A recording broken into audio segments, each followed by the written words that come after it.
Good morning, you guys. Day 48, getting my walk in for the day. Um, if you're curious about what the 75-day challenge is, check out my description below. But basically, it's 75 days of fulfilling 5 tasks without fail, no matter what, rain or shine. You have to get it done or you have to start all over again. So it's a mental toughness challenge and it's all about mindset. And through that challenge, I've really discovered taking these walks in isolation and being alone, and it's been awesome. Just the time that it gives you to think and to get clarity, to pull your thoughts together and know exactly how you're going to go on with your day and attack your day and your weeks to come.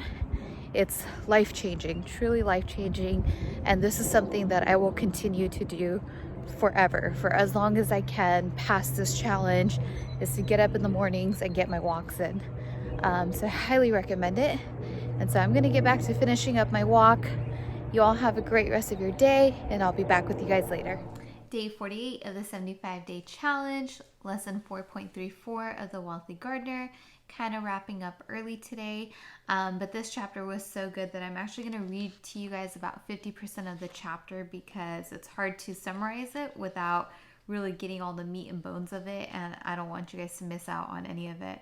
So this lesson is called Discomfort Bridges. It says, the prosperous life, reflected the wealthy gardener, is the brave life. All worthy achievements require a walk into likely discomforts. Discomfort is uneasiness caused by risk of criticism, failure, unfamiliarity, and uncertainty. The prosperous life requires a walk into discomforts and temporary inconveniences. Ray Dalio described these discomfort bridges as passing trials to attain our fullest prosperity. Imagine that in order to have a great life, you have to cross a dangerous jungle, he wrote. You can stay safe where you are and have an ordinary life, or you can risk crossing the jungle to have a terrific life. How would you approach that choice? Take a moment to think about it, because it is the sort of choice that, in one form or another, we all have to make. Self-actualization and the accumulation of riches is an unavailable reward for comfort seekers. The way to our best life involves bridges of discomfort, and every bridge is only a temporary passageway that leads to another side.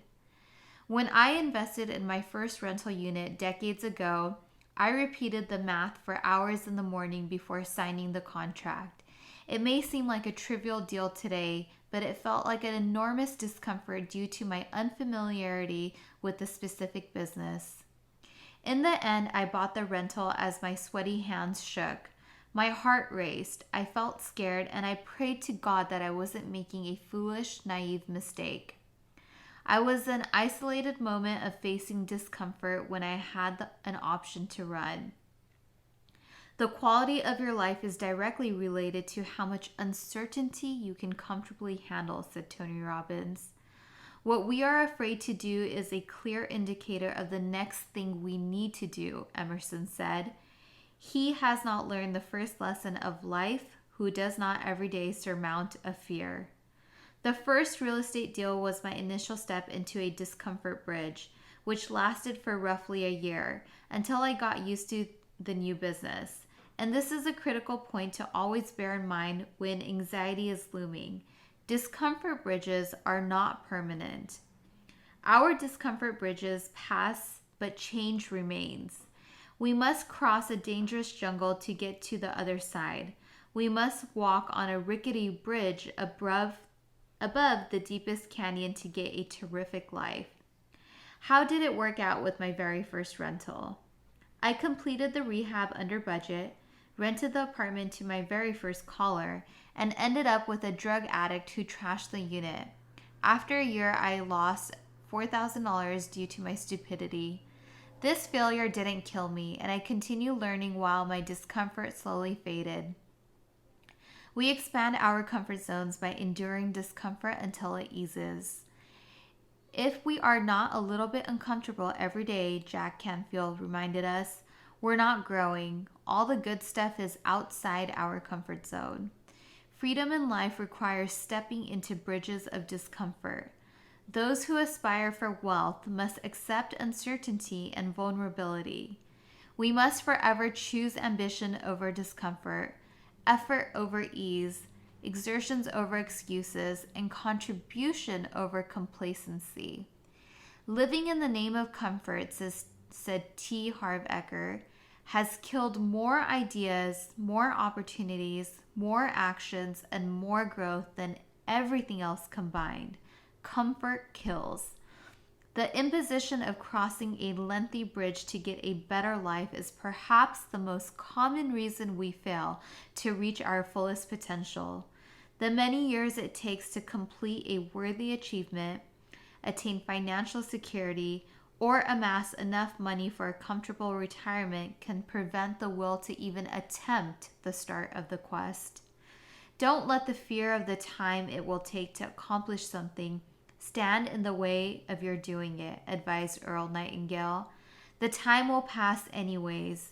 We might just as well put that passing time to the best possible use. You will either step into growth, said Abraham Maslow, or you will step back into safety. Discomfort is the bridge between where we are and where we want to be. We either cross this bridge, accept the uneasiness, discomfort, and fear, or we stay where we are. The life lesson, discomfort bridges. I found that wealth required walking into discomfort, and so I crossed bridges of discomfort to get to a better life. That was an excellent chapter, and I think probably now more than ever, so many people can relate to this. A lot of you might find yourselves on a discomfort bridge given the predicament that so many people are in. And I think that this is now really your chance to see if it's a risk you're willing to take to cross that jungle, to get to that terrific life and finally take those steps that you've always had within you, that burning desire, whatever it might be. Or maybe you just want to stay where you are. So I think that this is just so well written and so well put that I really can't add anything else to it, but it's just a great reminder to step outside of your comfort zone and maybe take some of those chances that you've always thought about. And on that note, that is day 48 of the 75-day challenge. I wonder if anybody out there is still doing the challenge. If you are, definitely let me know. I want to know if there's anyone else out there, and if you've been thinking about doing it, there's literally has never been a better time to do it than now. You should just get started. Just do it. You can do it. A lot of people have time right now, and time is a great equalizer, so it's all about what you do with it. All right, guys, thanks for watching, and I'll be with you guys tomorrow. Bye, guys.